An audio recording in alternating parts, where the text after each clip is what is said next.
Daniel Lamy, je Avance suis pas, président de avance pas, là, on va pas s'en sortir. auprès des solidarités avec la 47 depuis 2013. Depuis 5022 jours. Nous travaillons, nous œuvrons pour obtenir effectivement, nous avons recherché l'avion, nous avons attendu un procès, nous avons obtenu un procès et nous attendions un jugement impartial. Ça n'a pas été le cas, nous sommes étonnés. Que peut-on dire d'un tel dénouement? Rien, puisqu'il ne nous appartient pas de commenter une décision de justice. L'impunité règne chez les puissants. L'injustice accable les misérables. Les siècles passent, rien ne change. Tout est pour le mieux dans le meilleur des mondes. Circuler, vient-on de nous dire, il n'y a plus rien à voir. Les familles sont mortifiées, sont accablées. Les mots me manquent. Quelles incompréhensions, indignations, désarroi ressentons à l'écoute d'un tel jugement. Relax pour les coupables qui, par négligence et manquement aux règles de sécurité, ont causé la mort de 228 passagers du vol du Rio-Paris dans la nuit du 1er juin 2009, et la présidente du tribunal ne l'a pas nié. Ce qu'elle a nié, c'est effectivement simplement le lien de causalité, du bavardage. 14 années d'instruction judiciaire chaotique. Et malgré tout, un procès ordonné par le juge Alphen le 12 mai 2021, procès qui se tiendra du 10 octobre au 8 décembre pendant 9 semaines, qui se conclura par un réquisitoire odieux, cynique, à charge totale contre les pilotes, dégageant de toute responsabilité les deux fleurons de l'aéronautique française, Airbus et Air France, balayant sans état d'âme le rôle déterminant des sondes Pitot, ce que la présidente n'a pas nié non plus, bavardage. Deux procureurs sont restés sourds au terrible témoignage des familles de victimes. Deux procureurs enfin dont les conclusions s'opposent radicalement à celle du procureur général qui décrétera le renvoi de nos deux multinationales devant le tribunal correctionnel de Paris en 2021. Quelle confiance peut-on accorder au troisième pouvoir de la République lorsque 228 victimes d'un crash aérien prévisible sont jetées aux oubliettes des affaires classées? Je rappelle 22 incidents entre 2003 et 2009, dont 18 entre mai 2008 et avril 2009. Mais ça n'a alerté ni Air France, ni Airbus. Il ne reste de ces 14 années d'attente pour nous, familles endeuillées, que désespérance, consternation et colère. Le grand perdant dans cette affaire, effectivement, c'est la mémoire des victimes, des 228 victimes. C'est pour aussi les familles. Mais la grande perdante, c'est quand même la justice française. Le temps de la résilience n'est pas pour nous. Ce sera terminé, je ne m'exprimerai plus. Merci beaucoup. C'est difficilement compréhensible pour les familles. On parle de faute, on ne parle pas de faute. La responsabilité pénale est écartée. Vous avez vu comment il a été énoncé, c'est le supplice chinois. C'est-à-dire qu'on reprend chacun des éléments juridiques, la faute, le dommage, le lien de causalité. Et même lorsqu'on énonce les fautes, il y a du pour, il y a du contre, on ne comprend rien, et pour les familles victimes, c'est le supplice. C'est le supplice, on ne sait pas où ça va, on ne sait pas à quoi ça va aboutir, c'est terrifiant. Il faut déjà qu'on réfléchisse et que les magistrats réfléchissent à la façon dont ils rendent leur jugement pour cette compréhension, pour arriver à la chose finale en fait. Alors on nous dit il y a des fautes et on énonce les fautes. Sur Airbus, on énonce même 4 catégories de fautes qui sont celles qu'on a plaidées, qui sont évidentes quand on a suivi ce dossier. Ensuite, on se pose la question, est-ce qu'il y a un dommage? Mais oui, bien sûr, évidemment qu'il y a un dommage. Le dommage est évident et il est reconnu, le dommage. Alors après, il y a cette notion très juridique du lien de causalité, causalité certain. On vous dit que 97% des sondes n'étaient pas bonnes. Alors, est-ce que c'est 100%? Non, c'est pas 100%, c'est 97%. Et on vous dit que le lien de causalité doit être certain. absolument certain, et c'est là que les familles se disent, mais c'est quoi ce degré de certitude? Et le juge vous dit, en termes juridiques, c'est la notion de perte de chance. Et on considère, in fine, qu'il n'y a pas suffisamment de certitude pour que la responsabilité pénale soit retenue. En revanche, on vient sur l'intérêt civil. Et on vous dit, oui, mais il y a une responsabilité civile. En d'autres termes, et c'est ce qu'on dit aux familles et ce qu'il faut entendre, d'abord, c'est que non, cet accident n'est pas dû à la fatalité. Oui, cet accident aurait pu être évité. Oui, cet accident aurait dû être évité. Non, ce n'est pas la faute des pilotes. Ce n'est en tout cas pas la faute exclusive des pilotes. Oui, il y a une responsabilité. Et c'est ça que je veux qu'on retienne.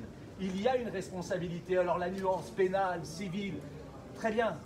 On est dans une enceinte de justice et il est normal que la justice dise le droit. Mais au bout du compte, qu'est-ce qu'il faut en retenir? Il faut en retenir que Airbus et Air France sont responsables de ce drame. Sont certes civilement responsables et pas pénalement. On va analyser le jugement, on va voir ce que l'on en fait. Mais en tout cas, ce qu'il y a lieu de retenir, et c'est ce que je dis aux familles éplorées, aux familles qui ne comprennent pas, aux familles auxquelles on doit expliquer, c'est notre rôle d'auxiliaire de justice, nous avocats, ces nuances fines entre la perte de chance, le degré de certitude, la responsabilité, la responsabilité pénale. Moi, pensant à cet instant aux victimes et aux familles que nous assistons, je retiens la responsabilité d'Air France et d'Airbus, et c'est ce qu'a dit le tribunal. Fût-ce une responsabilité. Bien sûr que j'étais en colère, et je demeure en colère. Je demeure en colère, mais je suis auxiliaire de justice. Et la justice a été rendue par une décision, par d'excellents magistrats, il faut le dire, qui ont été à l'écoute, qui ont suivi l'audience et qui ont une appréciation. Vous savez, on est sur le fil du rasoir dans ce domaine. Ils auraient dit le contraire, c'était exactement la même chose. Et ce n'était pas davantage critiquable. Alors, bien sûr, l'avocat que je suis vous dit, bon, c'est une décision et elle est certainement extrêmement bien motivée. Elle aurait pu être extrêmement bien motivée avec une conclusion exactement inverse. Et c'est ça, c'est l'incertitude judiciaire. Moi, encore une fois, je me place dans une perspective qui est beaucoup plus large. C'est la compréhension par le justiciable, par les citoyens, de la décision de justice. Cette décision est, pour le justiciable, incompréhensible. Et on reste dans notre petit jargon à nous, dans notre petit jargon de juriste, avec ces notions de perte de chance, de responsabilité civile, de responsabilité pénale. Comment est-ce qu'on explique ça? C'est ça ma vraie question à cet instant. Au moment où, lorsque les lumières seront éteintes, eh bien, il faudra que nous, avocats, nous expliquions cette décision à la charge des mots et de ce que les mots signifient. La responsabilité pénale égale culpabilité. Vous savez, d'autres l'ont dit bien avant moi, je suis responsable mais non coupable. Vous vous souvenez de cette phrase historique? Eh bien voilà, la différence qui est entre la responsabilité civile et la responsabilité pénale, c'est la différence qui est entre la culpabilité et la responsabilité. Voilà. Et on nous dit, Air France, Airbus sont responsables, mais pas coupables. Voilà, et c'est vrai que nous, on attendait le mot de coupable.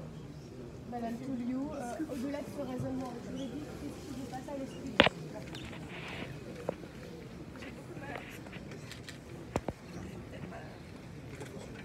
Moi, j'ai un sentiment d'injustice. Je trouve la loi mal faite. Parce qu'effectivement, c'est les mots de responsable qu'on a entendus, on nous a dit qu'il y a des fautes. Et pas qu'une, chez Airbus et chez Air France. Donc c'est vrai que pour nous, et pour tous ceux qui nous lisent, nous regardent, il y a une vraie incompréhension. Comment aujourd'hui les sociétés peuvent commettre des fautes pour qui on dit que ça retire une très grande probabilité de survie en fait. On nous dit qu'il y a une très forte probabilité. Sans ça, ce serait sûrement pas arrivé. Et pour autant, on nous dit relax. Alors j'avoue que aujourd'hui, j'ai beaucoup de mal à comprendre la justice de mon pays. Ça n'a pas de sens pour moi. Je peux pas en plus. Merci beaucoup. Merci. Lorsque une relaxe est prononcée sur les terrains pénals, les parties civiles peuvent faire appel uniquement des intérêts civils, et les intérêts civils ne sont pas jugés, ils vont l'être. Donc s'il devait y avoir un procès au pénal, il faudrait que le parquet fasse appel. Et soyons logiques, le parquet a requis une relaxe. Difficile pour nous d'attendre que le parquet interjette appel d'une décision qui suit ses réquisitions. En revanche, et il y a une hiérarchie au parquet.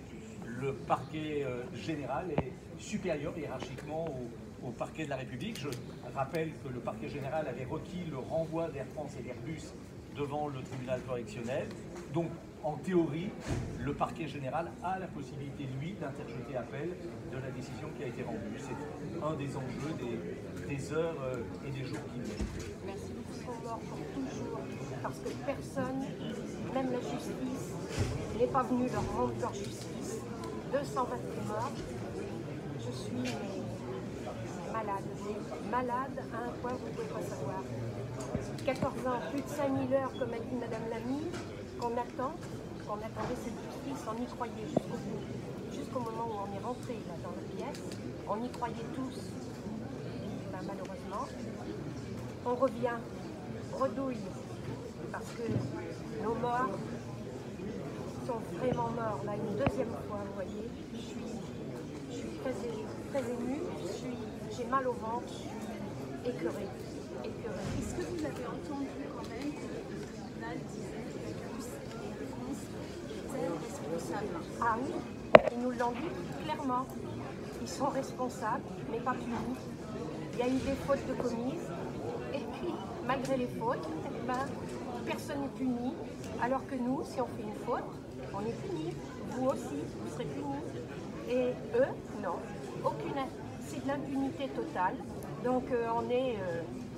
vraiment, je vous dis, mais malheureux à en mourir. C'est fort. Demandez votre prénom, madame. Claire du Rousseau. Vous êtes un proche de victime de Oui, vous avez perdu. j'ai perdu ma nièce et son mari. 26 ans et 28 ans dans le crash. Ils avaient une très belle vie devant eux. Malheureusement, ils sont morts. Cet avril restera dans les annales de la justice française comme un jour d'infamie, un jour de deuil, un jour de tristesse et un jour de honte. Madame le juge Sylvie Dounis, soi-disant magistrate chevronnée, a rendu un jugement de relax vis-à-vis de deux mises en examen, Air France et Airbus. Aujourd'hui, devant le monde entier, 34 nationalités dans l'avion, la justice française a été injuste, la justice française s'est déshonorée. Après un procès bien tenu pendant 8 semaines, les réquisitions du parquet nous ont refroidis en décembre dernier. Un procureur, censé défendre au nom du peuple français, a finalement défendu des multinationales. Un tissu de mensonges et de partis pris, des références multiples aux mises en examen, des critiques toujours à charge des pilotes, nous ont alertés de ce qui était en train de se tramer. Donner un procès aux familles de victimes pour se dédouaner de nous avoir fait patienter pendant 13 années, mais rendre un verdict de relax pour ne pas entamer la crédibilité de deux fleurons de l'industrie française et européenne. Nous avons assisté à une parodie de justice. Nous avons été manipulés par Madame Dounis, qui a préféré sa carrière à la vérité. Vous êtes une petite magistrate, madame. Monsieur Pierre Arnaudin, procureur, vous êtes méprisable. Vos réquisitions ont été une honte pour notre justice que nous croyons naïvement indépendante. Quelle méprise de notre part. Aujourd'hui, les deux entreprises se sentent encore plus invulnérables qu'avant. Elles pensaient et elles vont continuer à penser, concevoir, construire, exploiter parfaitement des avions parfaits. Disparus les dizaines d'incidents de son Pitot les mois précédant le drame. Oubliez les procédures imparfaites de gestion du stall warning, décrochage en haute altitude. Mise aux oubliettes les formations non réalisées de perte des données anémométriques toujours en haute altitude. Tout est de la faute des pilotes. Airbus et Air France sont blancs comme neige. Qui peut croire à cette mascarade? Je vous dis, mesdames et messieurs, avec beaucoup de tristesse, qu'il y aura dans l'avenir des incidents et des accidents avec des avions Airbus, avec des avions d'Air France, et qu'il y aura du sang et des larmes. Se croire parfait, se croire infaillible, mènera à d'autres catastrophes, car la perfection n'existe pas. Notre combat s'arrête ici. Notre engagement de plus de 5000 jours, commencé le 1er juin 2009, pour trouver la vérité et condamner les coupables, notre engagement a été vain, mais notre engagement a été légitime. Il ne nous reste que la cérémonie du 1er juin 2023, du 1er juin 2024, etc. au Père-Lachaise pour faire perdurer la mémoire des 228 victimes, la mémoire de nos 228 êtres chers. Mesdames et messieurs des médias, nous vous y attendons. Merci. Pouvez-vous nous rappeler votre nom? Vice-président, s'il vous plaît, pas des feux de... Je suis plutôt soulagée parce que tout s'arrête enfin. 14 ans de procédure et selon lieu, cette relaxe pénale, ça veut dire la fin. Effectivement, moi je suis la sœur d'un des pilotes et voilà, j'avais envie que ça s'arrête. J'ai aussi apprécié la subtilité et la nuance que la juge a apportée. Effectivement, moi je ne suis pas juriste, entre le pénal et le civil, il me semble que les choses sont nuancées. J'accepte totalement cette nuance.